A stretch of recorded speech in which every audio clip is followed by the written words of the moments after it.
Welcome to the first ever DK Q&A. This is where we're taking customer and potential customer questions and answering them. And each week, or probably every other week, we'll do a new DK Q&A where we take questions that were put in the comments below, and that will be the questions that we answer in the next Q&A.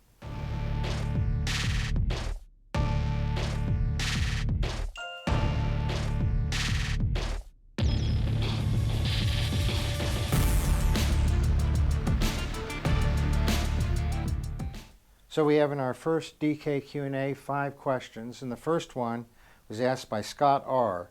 Which size Thunder Torque insert should I use in my short shots? All right, Scott, for your short shots, if you have baffles, then you'll want to use the 1/1/8. If you do not have baffles, then you're going to want to use the 1/5/8. That's kind of like the short version of the answer. We do have a whole separate video on the Thunder Torque inserts along with a flow chart to help anybody else with all of your other different kinds of exhausts to help you figure out what size will work best with you.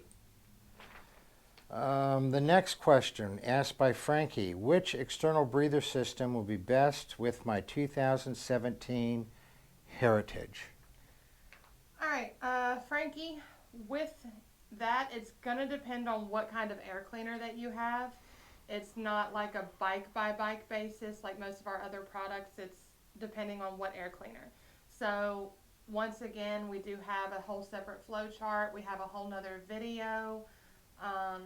There's a whole separate reports page on how to tell what breather system will work best with your bike depending on the air cleaner that you have.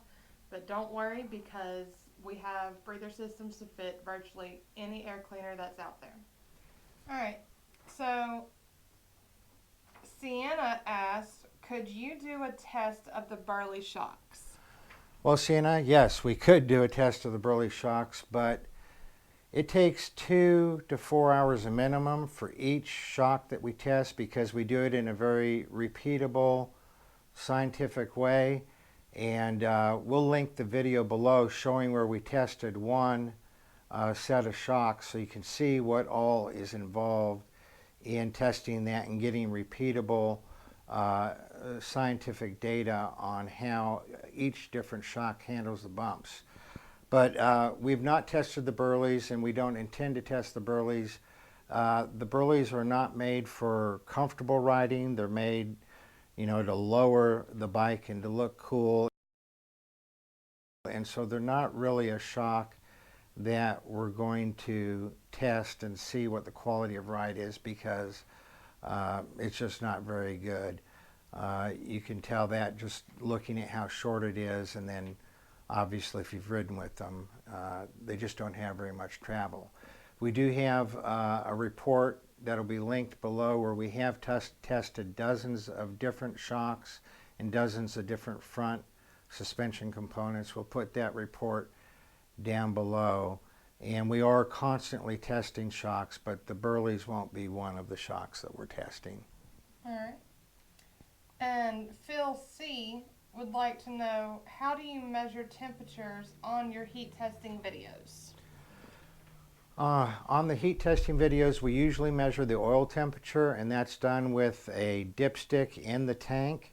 And so we're measuring the oil at the tank, not at the hottest point in the bike. The hottest point in the bike is right in the bottom of the engine, right after the oil gets squirted onto the bottom of the pistons, but there's no real easy way to measure it there. So we're measuring it at the tank with a dipstick. Then we also measure the engine temperature, the ET readout on a power vision. And then we also measure it with the infrared on each of the cylinders about 1/4 of an inch behind the spark plug and the same distance away each time.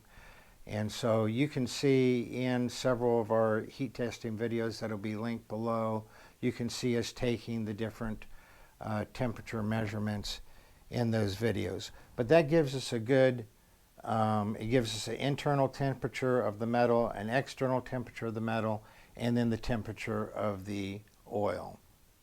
Okay. And I think the last question we have was asked by Lapso. What is the purpose of a tank lift kit? Okay.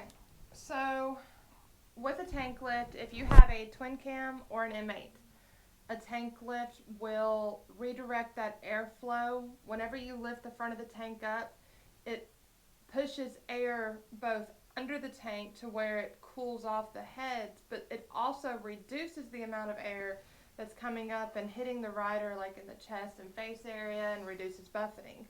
If you have a Sportster, a tank lift is mostly cosmetic and just makes the bike have a more stretched out look and looks really cool. And I think another reason on Sportsters that people do a tank lift is to get rid of that ugly plastic mess by lifting. Do a wire tuck. Do a wire tuck. Get those wires tucked up under. It's possible to do a wire tuck without a tank lift, but it's much, much easier to do one with a tank lift. Right. So be sure to be on the lookout for more videos. Make sure you like this video and subscribe to our channel. And if you want to go ahead and ask your question down below, that way we can get to it in the next video. And be sure to hit that little bell notification so whenever we do release the next video, you get notified that it's been released. One other thing, if you can share this video with your friends, that'll help people find it easier and get their questions answered. We appreciate y'all watching. Ride safe.